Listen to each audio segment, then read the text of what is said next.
നമസ്കാരം. ഇന്ന് നിങ്ങളുമായി പങ്കുവെക്കുന്ന വിഷയം അച്ചടിയുമായി ബന്ധപ്പെട്ട കാര്യങ്ങളാണ്. അച്ചടി വിദ്യയും കടലാസും പോലെ തന്നെ അച്ചടി മഷിയും ചൈനക്കാരുടെ സംഭാവനയാണ്. ചെടികളുടെ നീരും കരിയും എണ്ണയും മറ്റും ഉപയോഗിച്ചാണ് ചൈനക്കാർ അച്ചടി മഷി ഉണ്ടാക്കിയത്. അച്ചടി പ്രചാരത്തിലായതോടുകൂടി കടലാസ് പോലെ അച്ചടി മഷിയും മറ്റു നാടുകളിലെത്തി. 1772 ഇംഗ്ലണ്ടിൽ അച്ചടി മഷി നിർമ്മിക്കുന്ന ഒരു കമ്പനി തുടങ്ങി. അച്ചടി മഷിയിൽ 3 ഘടകങ്ങളാണുള്ളത്. മഷിയെ ദ്രാവക രൂപത്തിൽ നിലനിർത്തുന്ന മാധ്യമമാണ് ഒന്നാമത്തേത്. പെട്രോളിയം, എണ്ണ, ആൽക്കഹോൾ തുടങ്ങിയവയോ അവയുടെ മിശ്രിതമോ ഇതിനുപയോഗിക്കുന്നു. വർണ്ണങ്ങളാണ് രണ്ടാമത്തെ ഘടകം. മഷിക്ക് നിറം നൽകുന്ന വസ്തുക്കളാണിവ. നീലക്കല്ല്, കാവിമണ്ണ്, മരപ്പശ, രാസവസ്തുക്കൾ തുടങ്ങി പലതും ഇതിനായി ഉപയോഗിക്കുന്നു. അച്ചടിച്ച മഷി പെട്ടെന്നുണങ്ങുവാൻ സഹായിക്കുന്ന വസ്തുക്കളാണ് മൂന്നാമത്തേത്. കോബാൾട്ട്, മാംഗനീസ്, ലെഡ് തുടങ്ങിയ ലോഹങ്ങൾ ഇതിന് ഉപയോഗിക്കുന്നു. പ്രസ്സിൻ്റെ വേഗം, അച്ചടിക്കാൻ ഉപയോഗിക്കുന്ന പ്രതലം എന്നിവയ്ക്കനുസരിച്ച് മഷിയിലും മാറ്റം വരും. Heat set, cold set, metallic, fluorescent എന്നിങ്ങനെ പലതരം മഷികളുണ്ട്. പെട്ടെന്ന് മഷി പിടിക്കുന്നതും പടരാത്തതുമായ കടലാസുകളാണ് അച്ചടിക്ക് ഉപയോഗിക്കുന്നത്. പത്രവും മറ്റും അച്ചടിക്കാൻ മിനുസമില്ലാത്തതും അധികം ഈട് നിൽക്കാത്തതുമായ കടലാസ് ഉപയോഗിക്കുന്നു. വളരെ കാലം സൂക്ഷിച്ചു വെക്കേണ്ട പുസ്തകങ്ങളും മറ്റും അച്ചടിക്കുവാൻ മികച്ച കടലാസ് തന്നെ വേണം എടുക്കുവാൻ. ടാൽക്, കളിമണ്ണ്, കാൽസ്യം കാർബണേറ്റ് തുടങ്ങിയവ പേപ്പർ മിനുസമുള്ള കടലാസ് ഉണ്ടാക്കുവാൻ ഉപയോഗിക്കുന്ന വസ്തുക്കളാണ്. ആദ്യകാലത്ത് അച്ചടിച്ച പുസ്തകങ്ങളിൽ അച്ചടിച്ച തീയതിയോ സ്ഥലമോ ഒന്നും രേഖപ്പെടുത്താറില്ലായിരുന്നു. ചരിത്രകാരന്മാരെ ശരിക്കും കുഴപ്പത്തിലാക്കിയ പ്രശ്നമാണത്. പിൽക്കാലത്തെ പുസ്തകങ്ങളെക്കുറിച്ച് എല്ലാ വിവരങ്ങളും നൽകി തുടങ്ങി. മിക്ക രാജ്യങ്ങളിലും ഇത് നിയമം വഴി നിർബന്ധമാക്കിയിട്ടുമുണ്ട്. അച്ചടിക്കേണ്ട പേജുകളും ചിത്രങ്ങളും തടിയിലോ കല്ലിലോ കൊത്തിയുണ്ടാക്കുകയായിരുന്നു ആദ്യകാലങ്ങളിലെ പതിവ്. 100 പേജുണ്ടെങ്കിൽ അവയെ 100 പലകകളിലോ കല്ലിലോ പ്രത്യേകമായി കൊത്തിയുണ്ടാക്കണം. അങ്ങനെ ഒരേ അക്ഷരങ്ങളും വാക്കുകളും തന്നെ അനേകം തവണ കൊത്തിയെടുക്കേണ്ടി വരുന്നു. ചെറിയ അക്ഷരങ്ങളും മറ്റും അടർന്നു പോകാതെ കൊത്തിയുണ്ടാക്കുന്നത് വിഷമമേറിയ പണിയായിരുന്നു.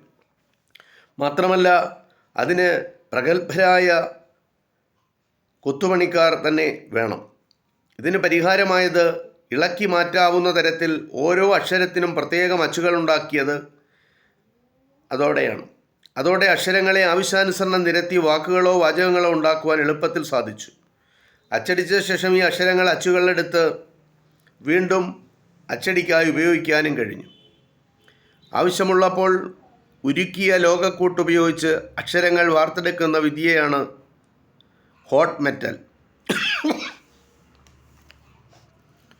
Metal composing. വലിയ ടൈപ്പ് റൈറ്റർ പോലെയുള്ള ഉപകരണങ്ങളിൽ ടൈപ്പ് ചെയ്യുമ്പോൾ ആവശ്യമുള്ള അക്ഷരങ്ങൾ ലോഹം ഉപയോഗിച്ച് ഉണ്ടാക്കി വരുന്ന രീതിയാണ് ഹോട്ട് മെറ്റൽ കമ്പോസിംഗ്. കൈകൊണ്ട് ഓരോ അക്ഷരവും പെറുക്കി പേജുകളാക്കി അടുക്കിയെടുത്തായിരുന്നു ആദ്യകാലത്തെ അച്ചുനിരത്തൽ. അതിനെ കമ്പോസിംഗ് എന്ന് പറയും. ലോഹത്തിൽ നിർമ്മിച്ച അച്ചുകളാണ് ഇതിനുപയോഗിക്കുന്നത്.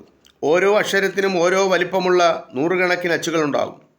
വലിയൊരു പെട്ടിയുടെ വിവിധ കള്ളികളിലാണ് അച്ചുകൾ സൂക്ഷിച്ചിരുന്നത്. എപ്പോഴും ആവശ്യം വരുന്ന അക്ഷരങ്ങൾ എളുപ്പത്തിൽ കയ്യെത്തുന്ന കള്ളികളിലായിരിക്കും. അകലെയുള്ള കള്ളികളിൽ ഏറ്റവും കുറച്ച് ആവശ്യം വരുന്ന അച്ചുകളും. വേഗക്കുറവാണ് ഈ രീതിയിലുള്ള കമ്പോസിങ്ങിൻ്റെ ഏറ്റവും വലിയ ദോഷം. ഒരു സാധാരണ പുസ്തകത്തിൻ്റെ അച്ചു നിരത്തി തീരാൻ ദിവസങ്ങൾ വേണ്ടിവരും. ഓരോ അക്ഷരത്തിൻ്റെയും നിരവധി അച്ചുകൾ കരുതണമെന്നാണ് മറ്റൊരു പ്രശ്നം. അല്ലെങ്കിൽ ചിലപ്പോൾ അക്ഷരങ്ങൾ തികഞ്ഞില്ലെന്ന് വരും. ഓരോ അച്ചടിയിലും അച്ചുകൾ കടലാസിൽ ശക്തമായി അമരുന്നത് കാരണം അവയുടെ ആകൃതിയും ഭംഗിയും പെട്ടെന്ന് നഷ്ടപ്പെടുമെന്നത് മറ്റൊരു ദോഷമാണ്. ഹോട്ട് മെറ്റൽ കമ്പോസിംഗ് കണ്ടുപിടിച്ചതോടുകൂടി ഈ പ്രശ്നങ്ങൾക്ക് പരിഹാരമാക്കി. ഫോട്ടോ കമ്പോസിങ്ങും ഓഫ്സെറ്റ് അച്ചടിയും വന്നതോടുകൂടി ഹോട്ട് മെറ്റൽ കമ്പോസിങ്ങും അപ്രത്യക്ഷമായി. പത്രം, മാസികകൾ, ഗ്രീറ്റിംഗ് കാർഡുകൾ തുടങ്ങിയവയിലൊക്കെ എത്ര വ്യത്യസ്ത നിറങ്ങളിലാണ് ചിത്രങ്ങളും മറ്റും അച്ചടിച്ചിരിക്കുന്നത്. കളർ പ്രിൻറ്റിങ്ങിൻ്റെ മാജിക്കാണ് അത്. കളർ പ്രിൻറ്റിങ് 2 തരത്തിലുണ്ട്. ഫ്ലാറ്റ് കളർ പ്രിൻറ്റിംഗ് ആണ് ഒന്നാമത്തേത്. താരതമ്യേന ലളിതവും ചെലവ് കുറഞ്ഞതുമായ ഈ അച്ചടിയിൽ കടും നിറങ്ങൾ മാത്രമേ അച്ചടിക്കൂ. ഇളം നിറങ്ങളും നിറങ്ങളിലുള്ള ചെറിയ വ്യത്യാസങ്ങളും അതൊഴിവാക്കും. കളർ ഫോട്ടോകളും മറ്റും അവയുടെ നിറവ്യത്യാസങ്ങൾ തെളിയുന്ന വിധത്തിൽ അച്ചടിക്കുന്ന പ്രോസസ് കളർ പ്രിൻറ്റിംഗ് ആണ് രണ്ടാമത്തേത്. ഈ പ്രിൻറ്റിങ്ങിൽ നൂറുകണക്കിന് വർണ്ണവ്യത്യാസങ്ങൾ അച്ചടിക്കാം. എങ്കിലും വെറും 4 നിറങ്ങൾ ഉപയോഗിച്ചാണ് ഈ അച്ചടി നടക്കുന്നത്: സയാൻ, മജന്ത, മഞ്ഞ, കറുപ്പ് എന്നിവയാണ് അവ. ഇവയെ വ്യത്യസ്ത അളവിൽ കൂട്ടിക്കലർത്തി ഏത് നിറവും ഉണ്ടാക്കുവാൻ കഴിയും. ചിത്രത്തിലുള്ള വിവിധ നിറങ്ങൾ 4 അടിസ്ഥാന വർണ്ണങ്ങളായി വേർതിരിച്ചെടുക്കുകയാണ് ആദ്യപടി. പ്രത്യേക ഉപകരണങ്ങൾ ഉപയോഗിച്ചാണ് ഇത് ചെയ്യുന്നത്. പിന്നീട് അച്ചടിക്കേണ്ട ചിത്രത്തിൻ്റെയോ പേജിൻ്റെയോ 4 പ്ലേറ്റുകൾ ഉണ്ടാക്കുന്നു. ഓരോ പ്ലേറ്റിലും ചിത്രത്തിലുള്ള ഓരോ അടിസ്ഥാന വർണ്ണം മാത്രമേ ഉണ്ടാകൂ. അതായത് സയാൻ, മജന്ത, മഞ്ഞ, കറുപ്പ് എന്നിങ്ങനെ 4 പ്ലേറ്റുകൾ. ഇവ അച്ചടി യന്ത്രത്തിൻ്റെ 4 സിലിണ്ടറുകളിൽ പിടിപ്പിക്കും. അച്ചടിക്കുമ്പോൾ കടലാസ് ഓരോ പ്ലേറ്റിലൂടെയും കടന്നു പോകുമ്പോൾ 4 നിറങ്ങളും ഒന്നിനു മുകളിൽ ഒന്നായി പതിയും. അതിനനുസരിച്ച് വ്യത്യസ്ത നിറങ്ങളുണ്ടാകും. അങ്ങനെ ചിത്രം യഥാർത്ഥ നിറത്തിൽ അച്ചടിച്ചു വരുന്നു. ഇത് അച്ചടിയുമായി ബന്ധപ്പെട്ട അതിൻ്റെ നിറങ്ങൾ, അക്ഷരങ്ങളുടെ അച്ചുകൾ, അച്ചുനിരത്തുന്ന രീതി, അച്ചടി മഷിയും കടലാസും ഒക്കെ തമ്മിലുള്ള ആ ബന്ധമാണ് നിങ്ങളുമായി ഇന്ന് ഈ ചെറിയ വീഡിയോയിലൂടെ പകരുന്നത്. ഇത് ഇത്രമാത്രം. നന്ദി, നമസ്കാരം.